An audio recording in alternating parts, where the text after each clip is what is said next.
Hi, it's June 5th, 2017. I'm Nancy Harrington, and I'm here with Julian Gomez for the interviews in oral history of television in South Pasadena, California. I think I picked up a little bit of the motorcycle. Can we do? Yeah, you want to do one more there for safety? All right. Cut? Or? No, Okay, you keep rolling. All right, whenever you're ready. Hi, it's June 5th, 2017. I'm Nancy Harrington, and I'm here with Julian Gomez for the interviews in oral history of television in South Pasadena, California. We're rolling. All right. So we just want to start with a little bit of background information. Yeah. So what was your name at birth? My name of birth was the one I use now, is Julian Gomez. And where and when were you born? I was born in Los Angeles, the Silver Lake, in 1964. Actually, tomorrow is my birthday. Not as you're watching this, but tomorrow is my birthday, June 6, 1964. And did you grow up there as well? I grew up in West Covina, California, home of gracious living, very close to the world. Yeah. And what, go ahead. Yes, that's where I grew up. What were your parents' names and what did they do for a living? My father's name was Julian Gomez as well, and my mom's name was Honoria Gomez. My dad worked largely. He did a number of things, but largely he was a barber. And my mom worked up until about the time that I was born, working in manufacturing. And then after that, she was a stay-at-home mom. So I was really lucky that way. Did you have any siblings? I have a sister, an older sister, Paula. What traits do you think you inherited from your parents? Curiosity. I mean, they were both very really sharp, really smart people, and I think they didn't have because of the time they grew up with the Depression, and they were the eldest siblings in their family, so they had to work. They really didn't have the opportunity to go to finish their education, their formal education. So they were always reading, and they were always interested in the world around them. And I got that, I think, from them, and a real strong, and inside of that, I think a real strong appreciation for art, and specifically the moving image screen, like television and film. That was one of the things that we all shared, the whole family really shared, a really abiding love and interest in. So love of television and film is part of many things that they gave me. What were your specific interests growing up? I liked I'm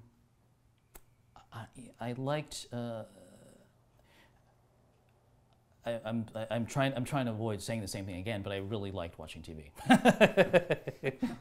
I admit it. I admit it. And you're watching this because you share the same trait. I really enjoyed that, and because I was thinking like, I enjoyed sports. I enjoyed and I enjoyed books, but TV was such an interesting thing, and coming from the same idea of really being curious about the world. I grew up in not far from Los Angeles, and grew up in the San Gabriel Valley, where West Covina is, and it was not dissimilar, say, from a kind of a Brady Bunch existence, but it was really a great place to grow up, but it also it was separate from a lot of the world that I saw on television, that we saw on television, and my folks talked about.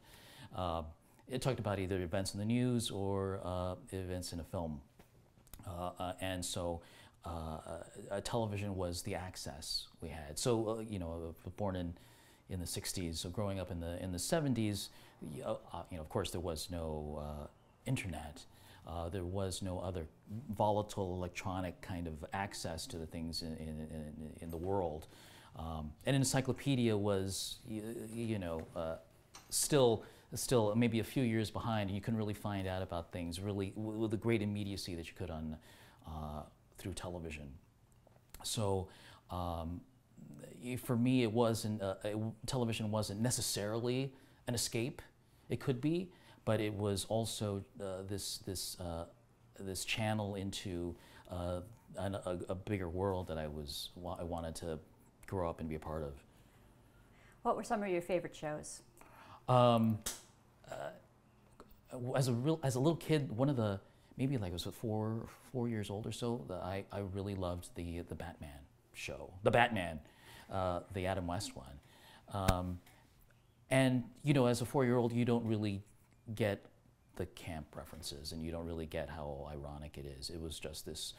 It was a guy who ran around with another guy who got in a really great car and was able to punch bad guys.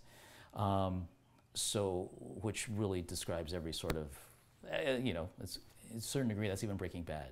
But you know, it was really fascinating. It's just I really liked that. I remember liking Gilligan's Island a lot as a little kid, and it was actually watching Gilligan's Island and watching the credits. I asked my mom one day, "What does directed by mean?" And she told me that it was, you know, this is the person who tells people what to do in the show. So it really, at that moment, I vividly remember it clicked that there are people out there who make this stuff, that it's created, that it's well, these are the words I used as a kid, but that somebody made it. That from then on, really, I think I was always just fascinated with the process of, and I wanted to be a part of that. I really wanted to be a part of that as early as I can remember. So you knew from an early age that you wanted to do something in television when you grew up? Yes, yeah. Television, movies, that whole realm. I wanted to be a part of that, and also from my sister was an avid fan, and she's 12 years older than I am, but what I really loved about growing up, you know, in that house, in our household, was that even though I was the little kid, they didn't talk to me they didn't treat me as a little kid. They included me in all these things, and I was able to see the things that they saw, and they included me in the conversation. So a lot of my sister's tastes, you know, I took to initially, which included another show that I really loved later on was Star Trek, and the original series, because it again, it was the ideas and that were, you know, they dealt with in the show. I'm telling you all why Star Trek is great. Star Trek is great. We all know that, but I was a big fan of it as well. So yeah. So where did you go to college and what did you study? I went to Cal State Los Angeles, and I studied, the department was then called Radio and Television Broadcasting. It's now Media Studies.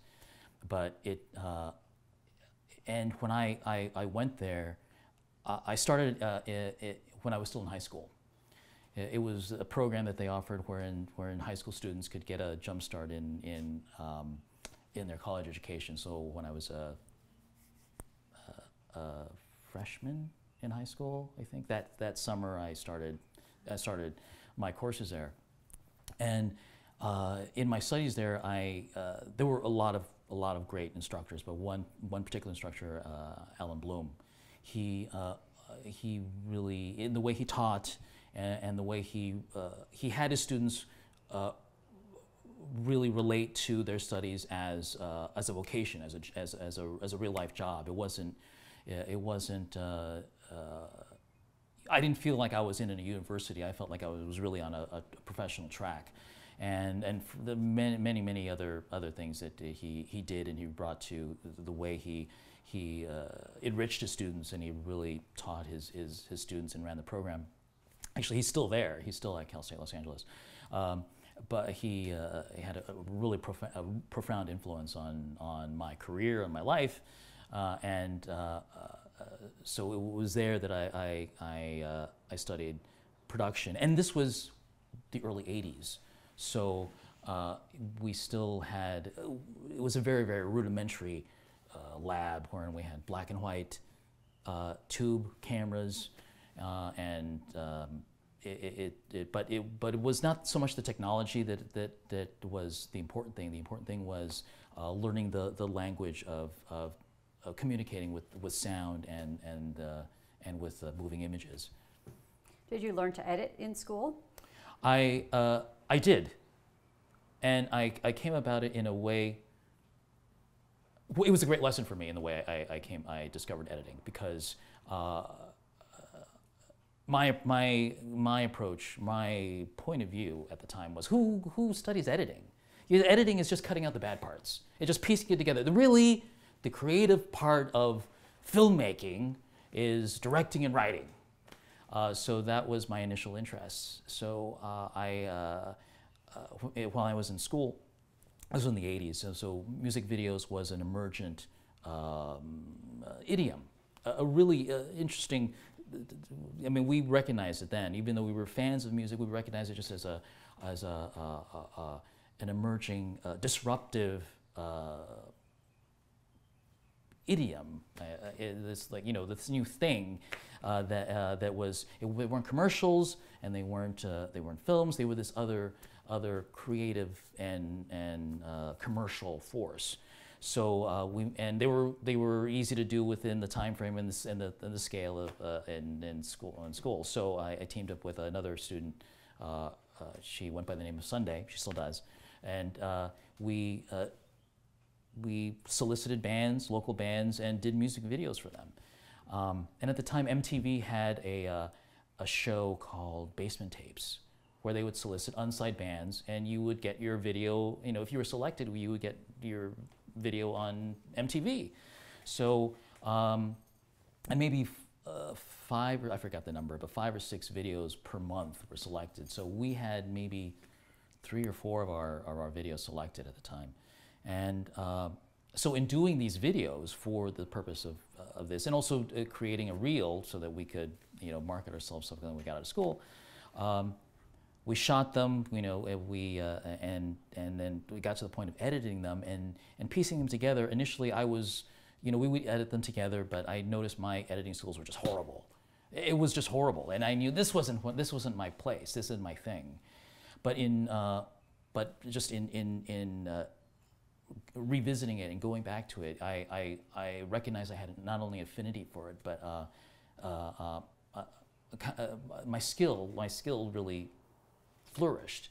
So, I always think of, I always use the analogy of a championship swimmer. That's, they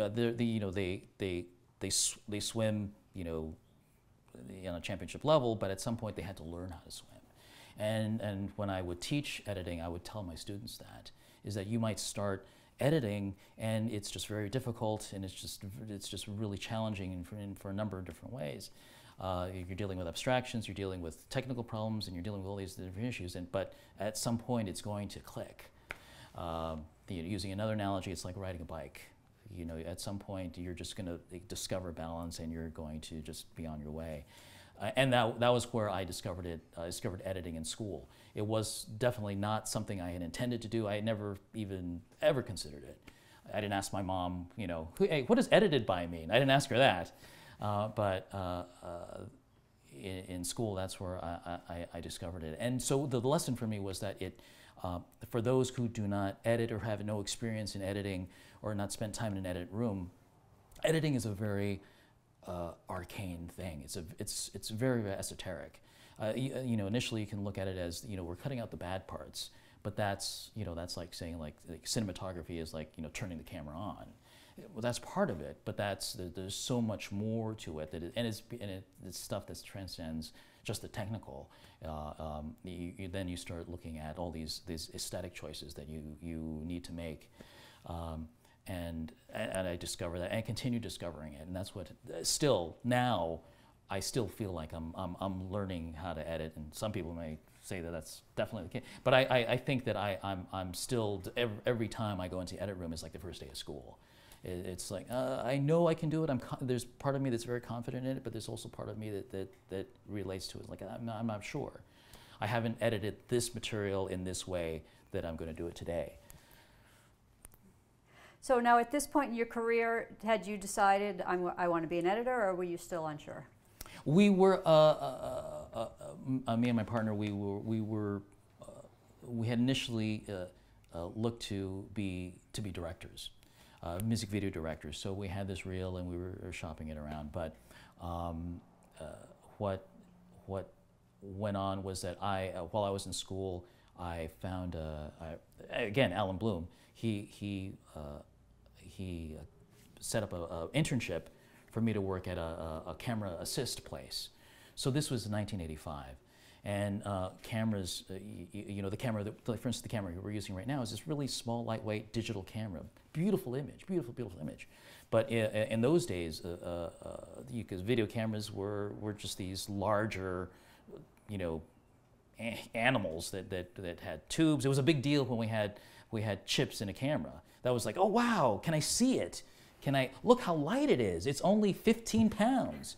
So at that time, the company that I got an internship with developed these, now you might call them camera jibs. He called it a camera boom, which was an ingenious device at the time wherein you could mount either one of those 15-pound cameras or a film camera, like a Arri with a 400-foot mag. Because you're still shooting things on film. Music videos are shot on film. So at that time, that company was sort of the darling of the music video industry here in Los Angeles because they were lightweight camera jibs. You didn't need a crane. You didn't need, and there were no drones in those days. So if you wanted to get aerial shots and move it around in a dynamic way, in a smooth, dynamic way, you would use that. And it was before jibs became far more common. So I had an internship with that company and eventually started working for that company. So I found myself in the camera assist realm. And what was really valuable was just being able to, and the reason I mention this is because as an editor, it's so valuable for me to have insight and have just some working knowledge of the production process. Because you know, I was doing that and working for that company. I spent so much time on set. And was as related to the cameras, had to solve a lot of problems, and got to ask a lot of questions and just continually be a student on set. So to answer your question, which I haven't answered yet, is that at that point editing was not even a consideration. It was just another tool that I could put in my tool belt. I could always fall back on that, but it was what went on then as well was that working as an editor outside of what was wonderful about music videos at the time was that it was a great opportunity for folks who had little to no experience to take a very, very fast track. I could be right out of school and then have an opportunity to edit something that would be, in this case, on MTV or be on a network. And at that time, if either going into episodic television or motion pictures or into commercials, it would be a much slower track. So I might be, instead of being an editor immediately in one of those other areas, I would need to be an apprentice or an assistant, which could take years, close to a decade, before I'd have the opportunity to edit something. So this was just a great moment. I by virtue of providence and the day I was born, it worked out that as I was entering the market, leaving school and getting a job, I could had the opportunity to work in this area, so I could start editing. So that's what came up in this period, because now my partner, my erstwhile production partner in school, Sunday, she got a job working for a production company, being a production manager. And she was, they were doing music video, and they needed an editor. There was very little money. They needed an editor, and the director of that video saw the reel that we had done and a music video that I had edited and directed and edited, and they hired me to do this music video for Suicidal Tendencies, called Trip at the Brain, which is available on iTunes. And it was just a great opportunity for me to start editing you know, very shortly after school. So so I had that opportunity to do that. It was something that I knew that I could do, and I did that. And while I was editing, I was also still working on set in working, you know, striking sets or working on, you know, doing other whatever, just trying to, you know, just working, trying to stay working. So so that was just at the time. It wasn't really this is my thing. I'm going to do this exclusively. At that time, it was just I'm right out of school. That's one of the things I could do. Did you have to do other odd jobs too, or was television production and music video production enough to support you? Well, here's the thing. I lived at home. You know, one of the advantages of living geographically close to LA was I lived at home, and initially there would be periods of time where I made an okay amount, and then periods of time where it wasn't working. So it was I had that great privilege, that great advantage. So I don't know if I didn't have that opportunity, what I would. I think I would have, but fortunately I worked at that camera assist place, and then I started editing, and then through my affiliations through school, and also I was able to start getting more and more editing work as time went on, and then so I was able to, fortunately I was able to just focus on production, work in television production for a while. And were you editing film or tape? I was editing tape. So what really was in place at the time, so this again, I was fortunate enough to be living in interesting times, and to remain to be living in interesting times, because I'm still alive right now, is that I started editing before the introduction of digital editing. There was some nonlinear editing going on, but it was very, very exclusive. It was like the Edidroid, and there were some other editing machines that were really, I would never be able to approach, because they were just very high profile and experimental editing projects. So I was editing tape, and it's what I learned in school. And so I never edited film. So the advantage is that I could start working very, very quickly editing tape. The disadvantage is that it excluded me from all these opportunities wherein film was the medium that they edited, specifically motion pictures, and some episodic television. So so there was this cultural gap between those who edited tape and those who edited film. So and of course I could have taken a certain initiative and moved over to film, but it would have taken I would have to reset. I would have to in some way, it's either find someone who would be willing to work. I would work with, but then I would not be editing. I would be an apprentice or assistant. So I stuck with editing tape, but that did limit me to these projects that were either news. I briefly either cut news or magazine shows, or the term reality. There was no reality wasn't really a genre.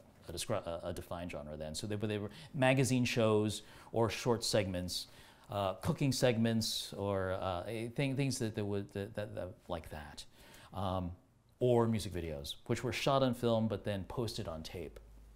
So I edited video, but with the introduction of digital nonlinear technology about in the mid-90s. That cultural gap started narrowing, and now it's completely closed, which is really, really a great thing in a number of ways. But I was able to, when I started, I was working, cutting tape. So now, when you worked on a music video that had a director, was your goal to satisfy their vision, or did you have creative input into the video? It depended on the director. The first director that I cut a music music video for professionally is Bill Fishman. He's probably he did these really offbeat music videos that included a lot of humor. He did the suicidal tendencies videos. I did one for him with Mojo Nixon, and if these bands mean nothing to you, they were very musical, but they also had an offbeat quality, and that was kind of his specialty. He directed the movie Tapeheads as well, which really he might be best known for, but. One of the things that I really enjoyed about that first video that I did with him, there were some little bits in it, little comedic bits in it, but there was also performance in it, and it was a very long song. It is a very long song. It's like about close to 6 minutes long, so there was a lot to fill in. So I had there were the sort of the signposts that needed to be in the video, but within that. I had the great latitude to cut it in a way that I thought would be an interesting way to do so. So, and that was a lot of times they would choose an editor because he or she had a particular style. So, which was great, was that then I had the opportunity to contribute. And that's one of the great things that I still love about music video, wherein an editor has the opportunity or the excuse or the reason to have his or her work be noticed. So you have the director, the cinematographer, and the editor have a great deal of influence in how the music video feels and how it looks, and so that for me that was heaven. I have an opportunity to intervene and have a great hand in making it in the look and how it looks and how it feels. Again, but not capriciously and not because this is the way I want to cut it. I'm, respecting the tone of the song and what the song says, and considering all those things. Not unlike what you would do when you're cutting a narrative. You're cutting it in a way that's appropriate to the story and appropriate to the moment. Same thing with that, but it's not wherein you have a prescribed way wherein the director says, cut here, now cut there, now you have to use this shot, you have to use this one, and it wasn't like that with him. So which I really, really enjoyed editing videos with him. So those were really the ones that I enjoyed, and that's what was so fun about cutting music videos. What do you think was your biggest takeaway from your days cutting videos that you continue to use in your career now? Sound. When working in The Amazing Race, maybe 70% of my time in the edit room is spent on sound and music, and it's for me that is the pulse of whatever it is I'm cutting. Even silence. If there's silence, then how do the images respond to the silence? And music, and choosing music that is appropriate for the show and for the piece and for the scene, or for the person or the humans that are in the frame, where the music came before and after. For me, that's such an important part of editing. And I think that that's what I took away from, or maybe that's why I really liked cutting music videos, because it was that. I'm a failed accordion player. I took accordion lessons growing up, and I would be the one that had to go to school Wednesday morning and hear all the kids talk about what happened on Happy Days that Tuesday night, and I missed it because I had to go to my accordion lesson.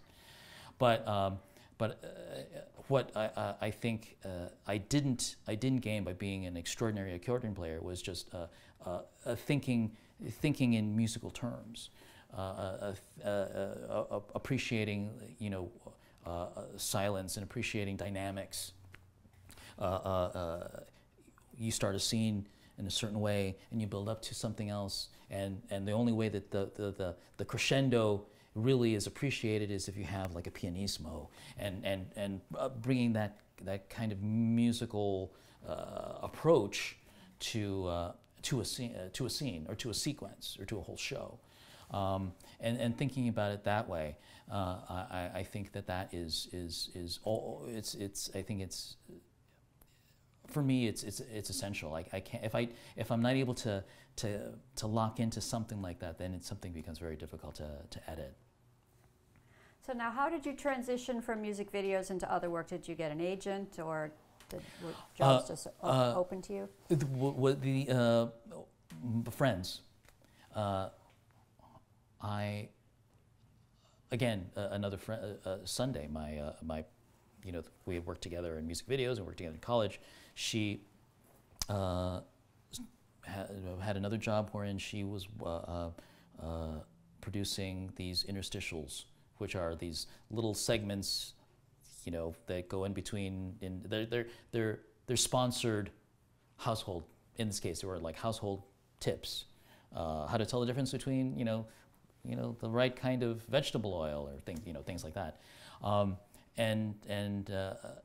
I started editing these things that were not musical, and then from then I was able to move on to a girlfriend at the time. She was working for GRB Entertainment, which then was working out of a house in Studio City, and they were going to do this series of monster truck shows.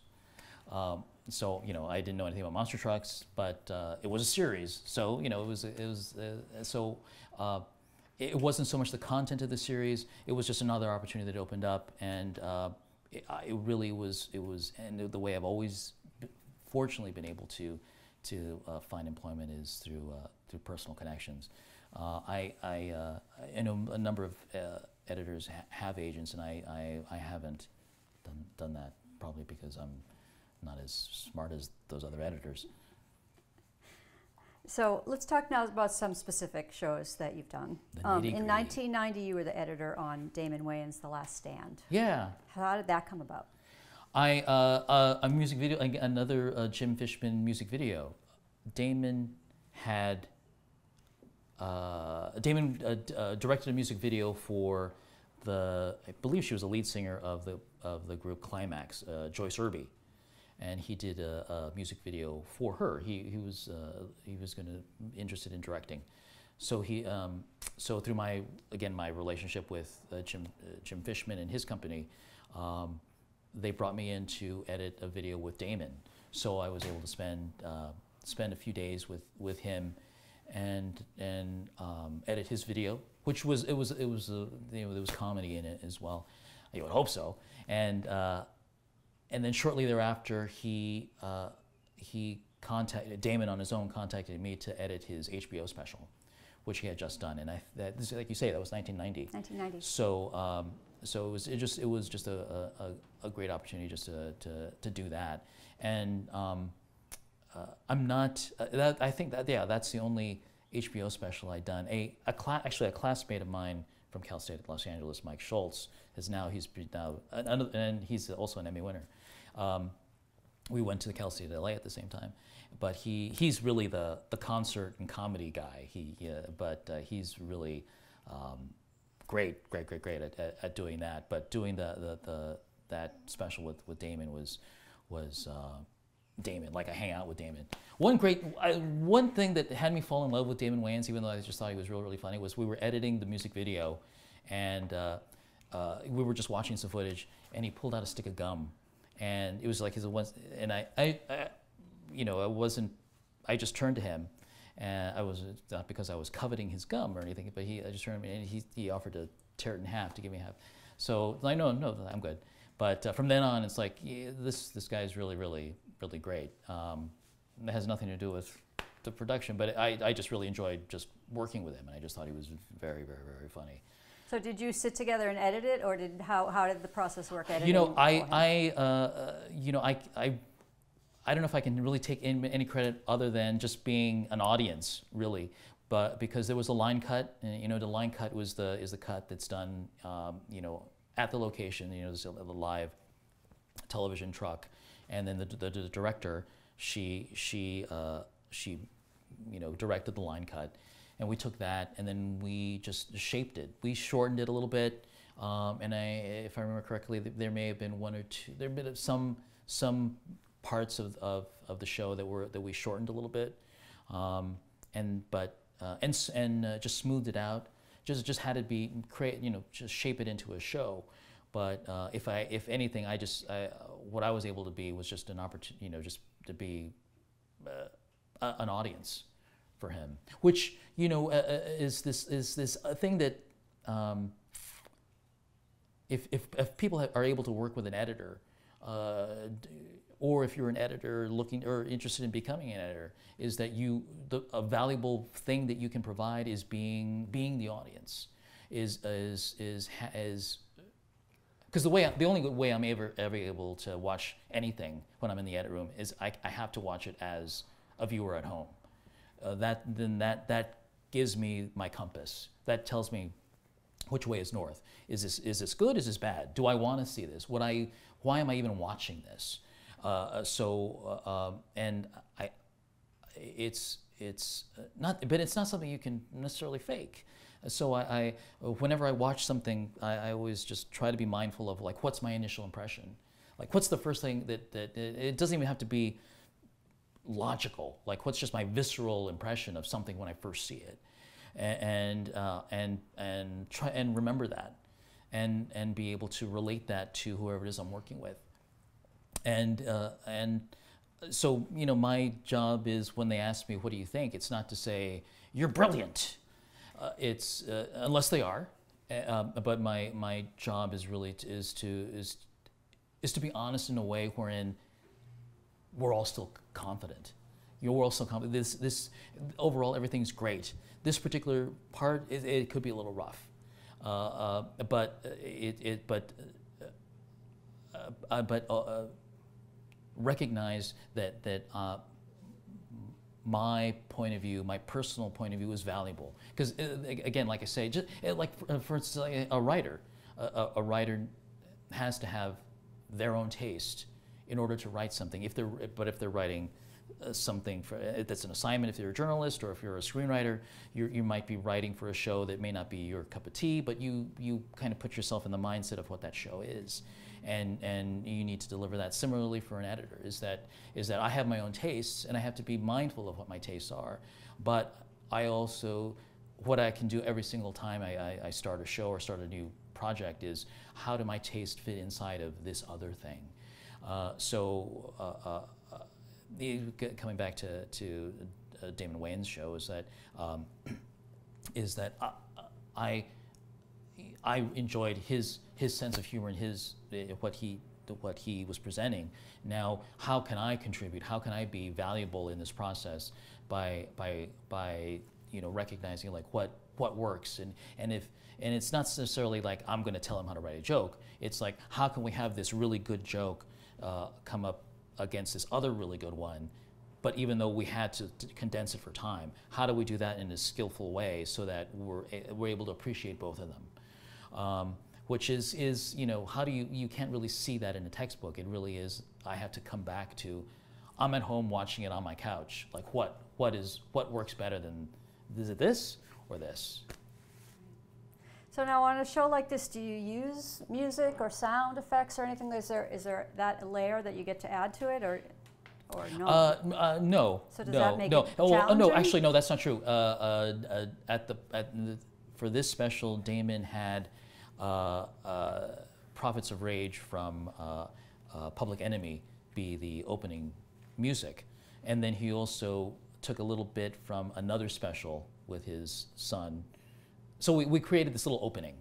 So we had a little bit of music, and then so we took from his other or previous live shows, we cut some together a little montage to Prophets of Rage. So that again, sound and music played part of that, and cutting something in a montage way.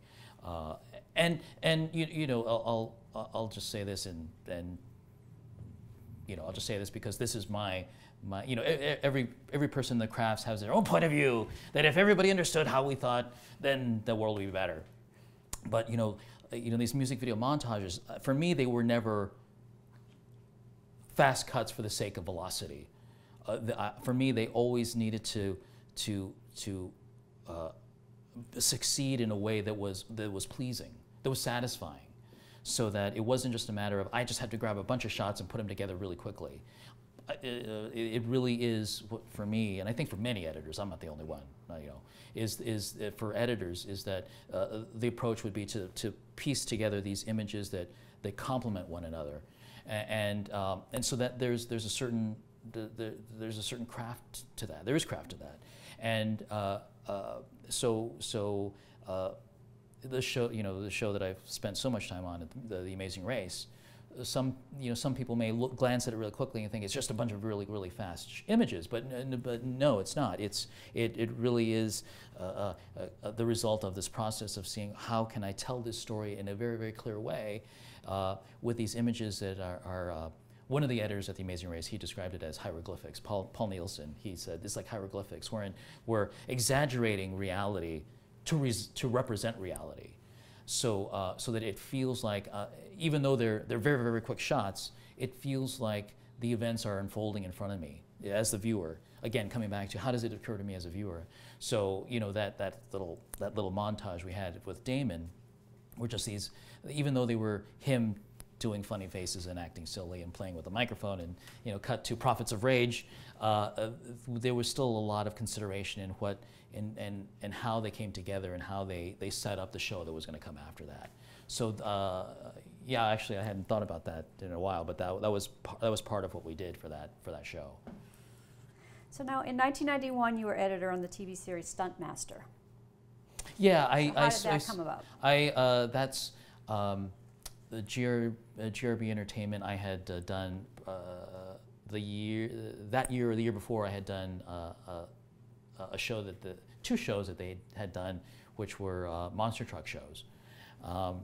And see, this is like the early '90s, and so for me, it didn't seem odd to go from music videos to cutting monster trucks, because that was technologically the pool I swam in was videotape. You're a videotape editor, cut videotape. So so I did Super Tracks in the 1991 Monster Truck Challenge Series, which had me then gain my love of monster trucks, and also there was monster trucks and. World of Wonder, is that the other one? And you then did for them? and World of Wonder. Mm-hmm. So GRB was at the time they had these. Again, the World of Wonder was a magazine show that looked at, I guess, most analogous to now what you might find shows on Nat Geo, that they were dealt with nature or culture. These very, very the things that you might find in a National Geographic. So they might talk about monarch butterflies, or they might talk about the interesting coffins you might find in Ghana that were shaped like cameras or like fish. These really interesting coffins. Or kite flying in different these really ornate kites you might find in different parts of the world. So those were the kind of segments that they did. So as an editor, largely what editors did for those kind of shows was that you really served a narrative that was mapped out by a producer. And my function in those was really just to piece them together. Again, I wasn't choosing different shots because one was more compelling than the other. It's like it was really the case where I just needed to tell this story. They always reminded me of Ripley's Believe It or Not. The old newsreel wherein you would just have these look at the lion in its natural habitat, and you just needed to tell that story in a very clear way, and just for me as an editor, just get out of the way. So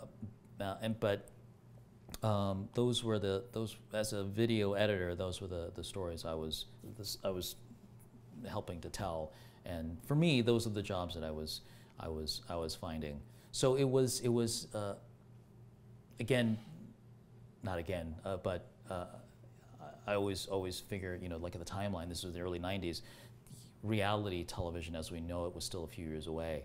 So those were the more interesting things that I was doing at the time. And now, around this time, like mid-90s, was that when digital started to evolve, and were you on the Avid? What kind of equipment were you using? I remember it like it was yesterday. It was, yeah, I didn't start really editing on the Avid until 1994. But to me, it sounds like yesterday, but now there are people who I work with who have been born since then. But that was the first experience I had, and I had the opportunity to work with my old professor Ellen Bloom on a music video, using the Avid for the first time. So it really was you know, again it offered an opportunity to again close the gap between all kinds of editing, and it took a few years, but it really was this great opportunity, and it changed. I think it changed the aesthetics of what we see.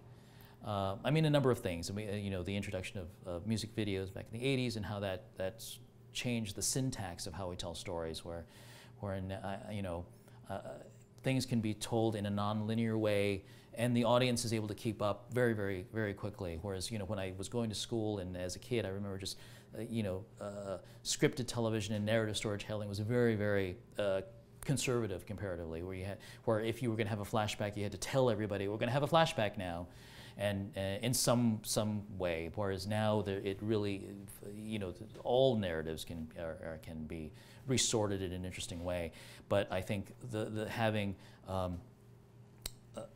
all of your material or your footage for your stories in a nonlinear way, I think that opened up. Not only is it mechanically, you know, easier to piece something together, but I think that filmmakers, producers, directors, editors have now been able to just exploit that in a good way, wherein your storytelling is not as linear. You can do different things. But yeah, in the mid '90s, that's when I discovered that. So then in 1998 and 2002, you did several episodes of Intimate Portrait. Yes. So talk a little bit about the process for editing a biographical piece like that versus some of your earlier work. Those were not dissimilar from, you know, some of the earlier shows that I had done. We worked from a script that the producer had done, and the producer had, in the case of the Intimate Portraits, they had interviewed the subject, and they've gotten the interview down. But those particular shows, then you have the interview, which is great, not unlike this.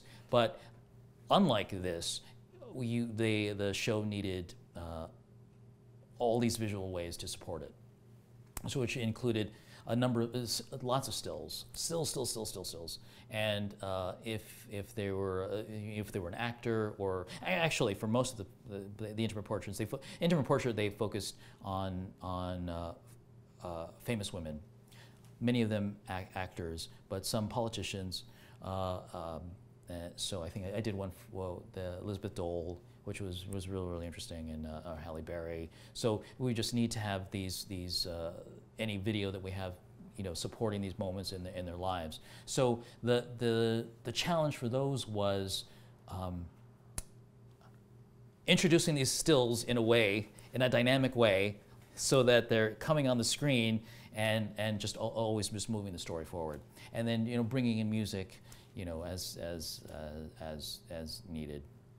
But it really was supporting the oral narrative that was being told, and also they use voiceover as well. But doing it in a way that also you had to have a certain tone for those. And the tone is that. You know, she, the subject, started as, you know, they were a little kid, and then they aspired to something, and they achieved a certain goal, but then something happened, and then it was like we have to deal with this. But then, you know, they were able to prevail, and then, you know, then now they are where they are.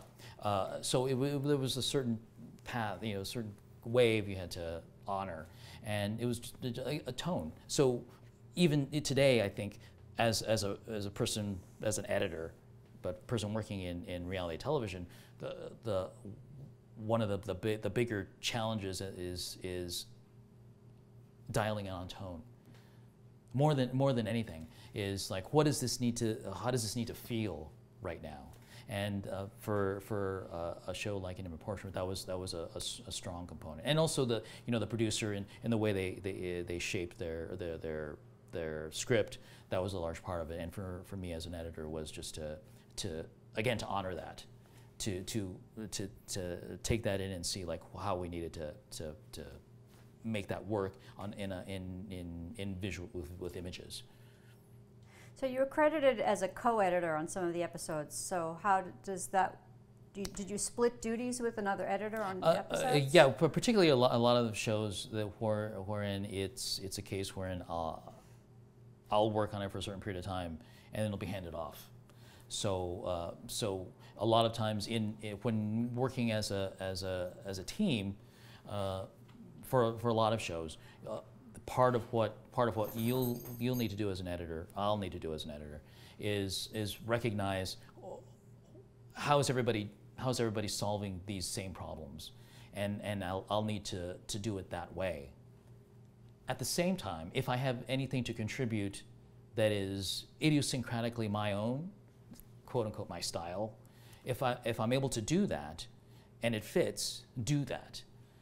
But not in a way wherein, if there's a hierarchy, it's like there's a style of the show and there's a style that the whole team has set up, maintain that. But then if there's something I could kind of fit in there, and then it contributes to the show, you do that. So it's not unlike cinematographers do it as well. If they have multiple cinematographers on a series, there's a certain style that a show may have, or you might have to light the star of the show in a certain way, or frame them in a certain way. You'll just have to be aware of all these rules, and then integrate them into the way you work. So and that's television. Is that it's and I don't mean this in a pejorative way, but it's a factory, and that's why you're able to have 13, 14, 15, 22 episodes of a thing within a short period of time, is because that multiple people need to work on the same thing and have it all feel like, have the fabric all feel like it's the same piece. So the editors do the same thing, and I need to do the same thing. But in all those instances, for writer, makeup, director, editor, all of those roles, actors, we all need to abide by the certain rules, but also how can I inject my own personal thing in there, and that's what makes the show special, and that's why if you make a show for all of those folks, all of us who make shows, you'll know that it's you're not only just seeing the people that are on the screen, but you're also seeing the efforts of the people who are not on the screen. And it sounds obvious, but you can never underestimate the contributions of the individual people trying to make it all feel like it's all comes from one author or one place. So what is your personal style? What do you add to things like this? I think that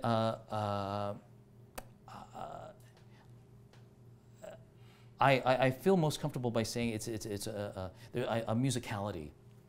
By that I mean is that there's a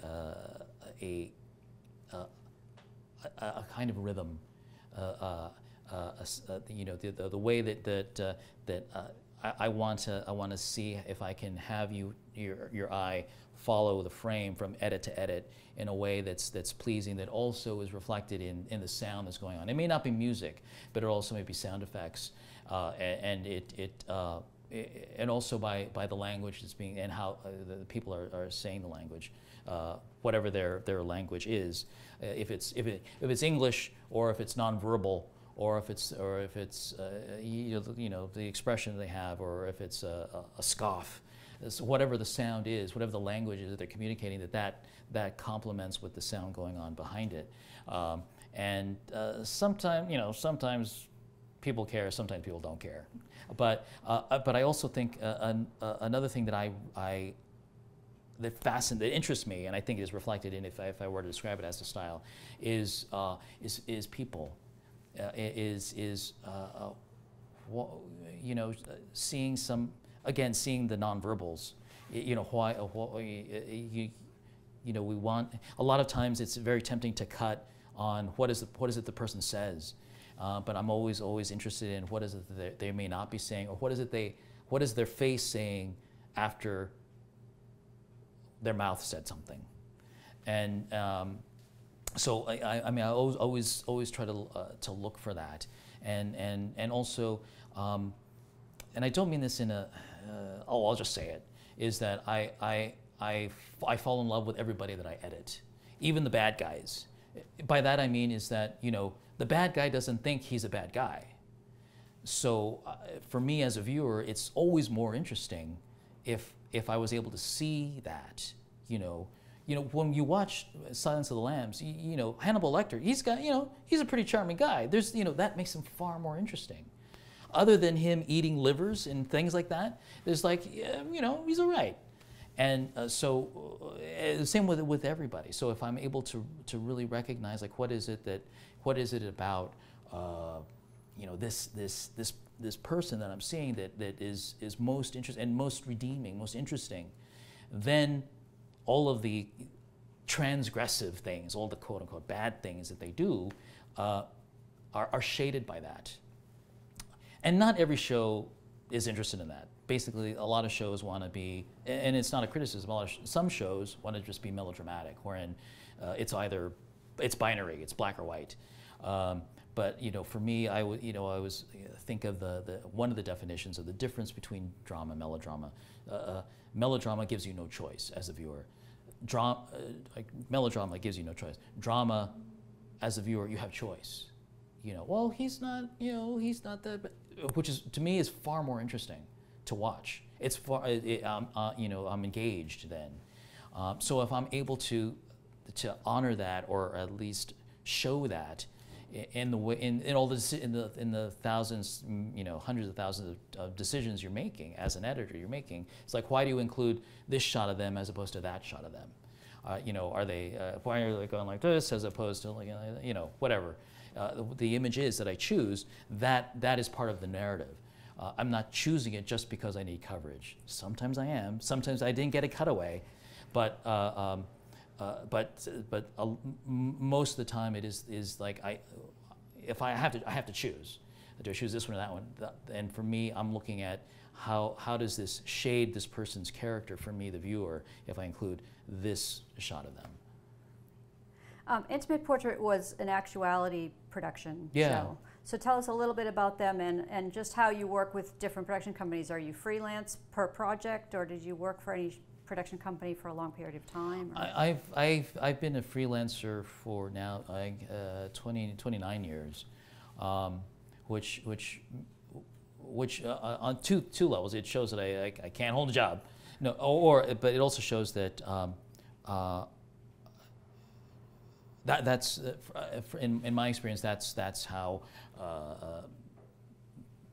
my part of the industry has been, where it really is the case where I go back to my personal relationships. It is the personal relationships that I have that wherein someone says, Julian, I think you can do this. I think you'll be a valuable contribution to this project, even though you may not have ever cut one of these before. I enjoy what you do, and in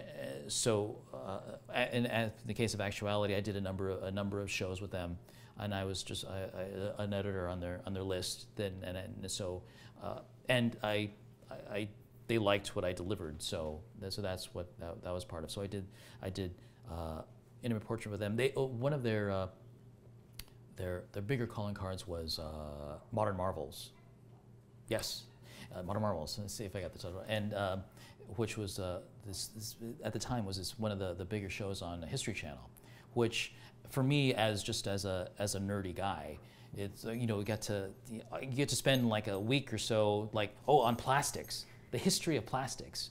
And so you get to get it right. It's like is that the right image of Bakelite or not? No, that's a nylon. We have to get all of our footage on nylon straight. So there was this certain rigor that was introduced in cutting those shows, which really had nothing to do with emotion, but it was this other thing. It was like you were talking about more technical things, but in an interesting way, that was for me. That's what I enjoyed. But also at Actuality, what went on in 2000, I believe this year was in 2000. Part of the Modern Marvels was they did a show on the construction of the World Trade Center. And which was if you didn't think about the unfortunate events later on, it was just a very, very fascinating story where there was an effort to bring commerce and basically enliven this part of Manhattan, which was then called the Radio District, where you had these they were at this point in the early 70s. They were these older storefronts that just dealt with radios, shortwave radios and things. It was kind of a depressed area. So it was the effort to build these structures, and they built the structures. So they talk about that. They talk about trying to build reclaim some of the water. It was all this stuff. Can I stop you there? Of course. Because we're at an hour, and we want to talk a little bit about the World Trade Center Sure. So let's take a break. Of course. And then we'll come back to that. Of course. Excellent.